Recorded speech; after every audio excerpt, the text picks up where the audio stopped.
time you walk into the room, got me feeling crazy, like my heart boom boom. Any other boy would stare, but me I look away, cause you're making me scared. Trying not to breathe, 1, 2, 3. Pada video kali ini saya akan membahas tentang strategi pembelajaran. Agar mudah memahami, dalam materi kali ini saya membagi menjadi 3 pokok bahasan. Yang pertama tentang pengertian dari strategi pembelajaran, yang kedua pentingnya strategi pembelajaran, dan yang ketiga macam-macam dari strategi pembelajaran.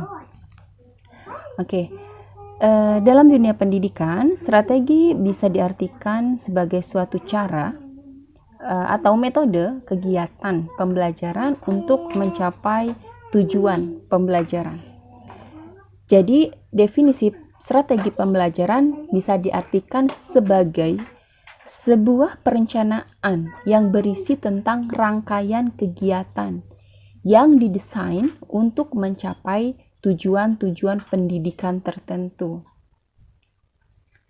Nah, kita bahas pada pokok bahasan pertama, yaitu pengertian strategi pembelajaran. Akan mengupas strategi pembelajaran menurut dari beberapa ahli ya, pengertian dari strategi pembelajaran.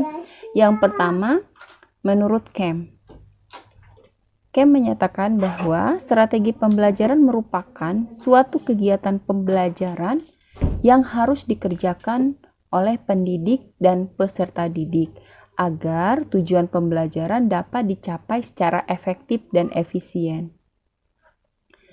Dapat menyimpulkan pengertian dari strategi pembelajaran secara umum ya adalah suatu rencana dan cara mengajar yang akan dilakukan oleh pendidik dengan menetapkan langkah-langkah utama pengajaran sesuai dengan tujuan pembelajaran yang akan dicapai dan telah digariskan.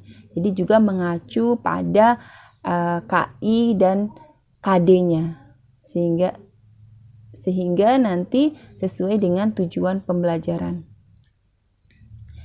Kemudian strategi pembelajaran juga bisa diartikan sebagai serangkaian rencana kegiatan yang termasuk di dalamnya penggunaan metode dan pemanfaatan berbagai sumber daya atau kekuatan dalam suatu pembelajaran.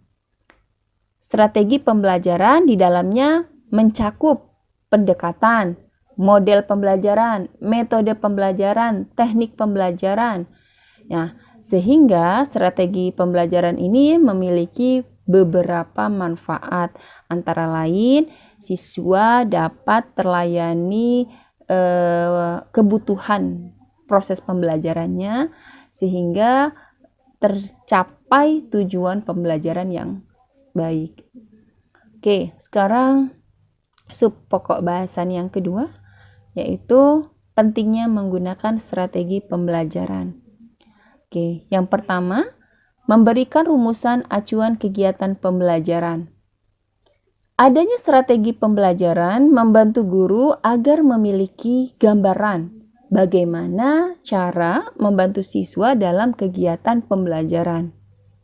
Hal ini kenapa dilakukan? Karena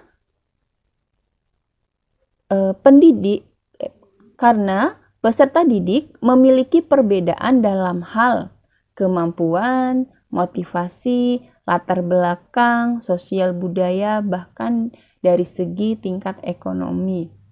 Jadi, kegunaan strategi pembelajaran salah satunya adalah memberikan rumusan acuan kegiatan pembelajaran untuk memperoleh pengalaman belajar yang inovatif mengenai pengetahuan dan kemampuan berpikir rasional dalam menyiapkan siswa memasuki kehidupan yang akan datang.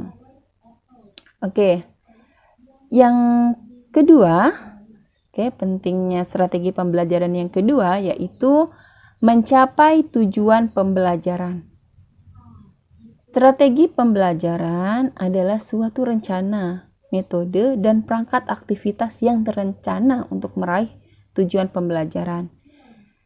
Sehingga rangkaian kegiatan ini yang menggunakan metode kemudian sumber daya, kemudian juga penggunaan alat dan bahan tertentu itu benar-benar disesuaikan dengan acuan tujuan pembelajaran yang telah direncanakan oleh guru.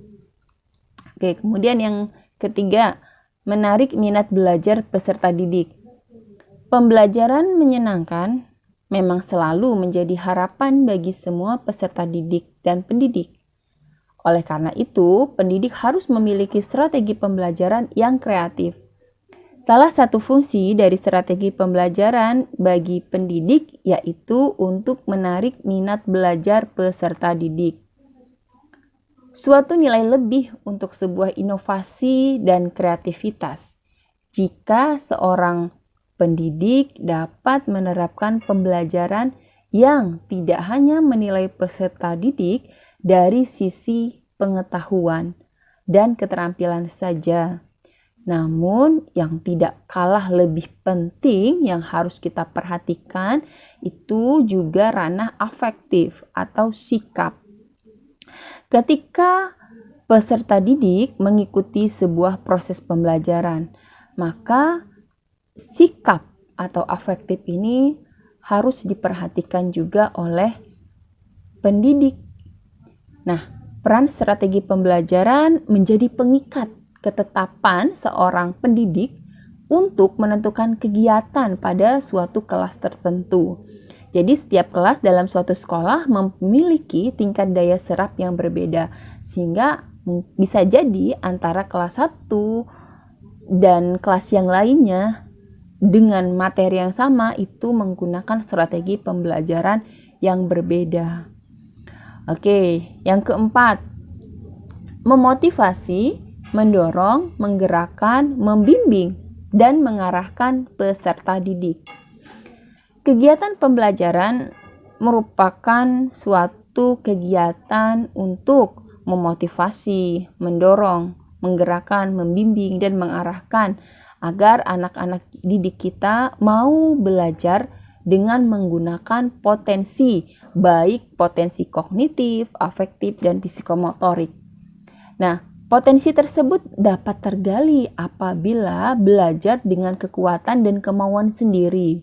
Dengan menggunakan strategi pembelajaran, pendidik akan lebih mudah menentukan informasi serta mengelola tahap demi tahap pembelajaran yang akan dilakukan dengan efektif. Pembelajaran akan berpusat pada siswa, di mana pendidik berperan sebagai fasilitator, sebagai pembimbing yang mengelola pembelajaran. Fasilitas-fasilitas ini bisa dalam bentuk rancangan RPP, silabus, kemudian juga LKPD atau LKS yang disusun oleh guru, sehingga pembelajaran akan lebih menarik dan menumbuhkan minat siswa untuk belajar aktif, saling bertukar pendapat, bertukar pengalaman, dan hasil akhirnya adalah pendidik bisa mengarahkan kepada situasi peserta didik yang membangun konsep pembelajaran secara langsung dan sendiri. Jadi di sini guru benar-benar memiliki peran sebagai fasilitator atau pembimbing ya. Nah, oke, sekarang